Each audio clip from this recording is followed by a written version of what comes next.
Hello everyone, welcome to In News program. Today's topic of discussion is Russia accuses Ukraine of attempted drone attack. The points of discussion will be the news, why would Ukraine attack Kremlin now, what will Russia's response be, the state of the Russia-Ukraine war, the role of UN in this matter, prelims MCQ and mains practice question. So first of all, let's have a look at the news. Russia has accused Ukraine of attempting an overnight drone attack on the Kremlin with the aim of killing President Vladimir Putin, Russian state media reported. The Kremlin has said that the attack was unable to cause any casualties and that President Vladimir Putin was safe and continued to work with his schedule unchanged. However, the Kremlin has thus far not produced any evidence to support its claim. An unverified video circulating on Russian social showed pale smoke rising behind the main Kremlin palace in the walled citadel after the purported incident. Now let's understand why would Ukraine attack Kremlin now. The Kremlin has assessed these actions as a planned terrorist act and an assassination attempt on the president on the eve of Victory Day, the May 9 parade. Victory Day marks the Soviet Army's triumph over Nazi Germany in 1945. It is celebrated across Russia with cities holding parades and other festivities. This year, fearing a Ukrainian attack, celebrations have been cancelled in multiple regions. Some experts have said that Ukraine might begin its counter-offensive on May 9 due to the date's symbolic value to Russians. What will Russia's response be? Russia has been strong in its criticism of Ukraine for striking at the heart of Moscow. It is said that it deems the attack an act of terrorism and retains the right to respond when and where it sees fit. Now moving on to the state of the Russia-Ukraine war. After 434 days since the invasion first began, the war drags on, with both sides inflicting pain and casualties but not making significant headway. Currently, Russia holds parts of eastern Ukraine with fierce fighting underway between Russian and Ukrainian forces. Kyiv is currently preparing for a counter-offensive.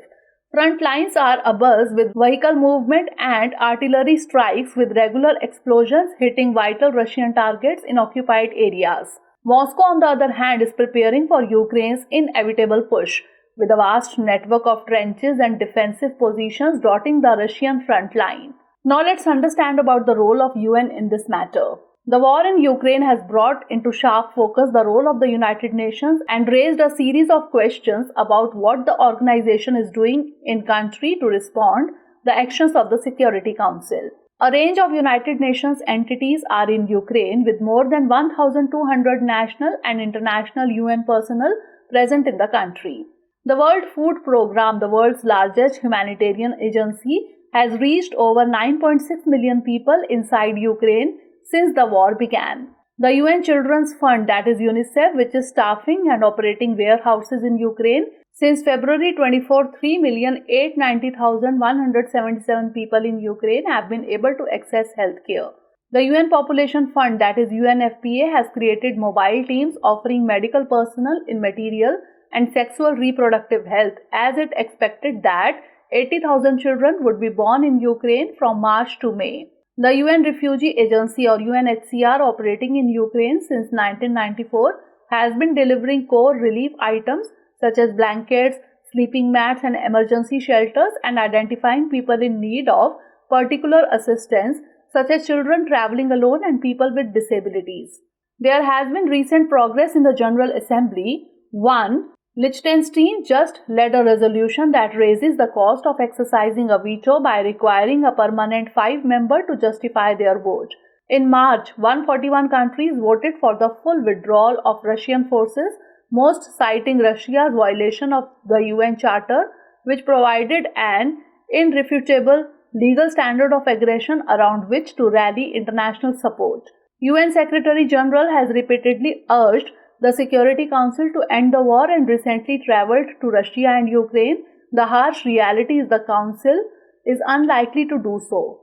Due to the long-standing veto power of the 5 permanent members, the US, Russia, China, France and the United Kingdom. Now moving on to the practice questions. First of all, note down the prelims MCQ. Recently, Kremlin was in the news.